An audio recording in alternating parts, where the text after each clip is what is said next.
বাজারে পানি খাওয়ার যে কাঁচের বোতল পাওয়া যায়, শুধু পানি খাওয়ার জন্য তৈরি হওয়া যে কাঁচের বোতল, এগুলোর দাম অনেক বেশি। 1,000 থেকে 1,500 টাকার ভিতর 1 লিটার বা 1.5 লিটারের একটা একটা কাচের বোতল কিনতে হয়। কিন্তু আপনি যদি অব্যবহৃত মানে খালি হয়ে যাওয়া কোনো অ্যালকোহলের বা লিকারের বোতল কিনে নেন, কিনে ভালো করে ধুয়ে নেন, তাহলে আপনার এতগুলো টাকা লাগবে না।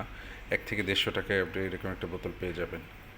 তো এই বোতল ভালো করে ধুয়ে নিয়ে পানি ভরে খেতে পারবেন। প্লাস্টিক অ্যাভয়েড করার জন্য আসলে কাচের বোতল কেনা। প্লাস্টিকের দাম হয়তো কম, কিন্তু এটা শরীরের জন্য ক্ষতিকর।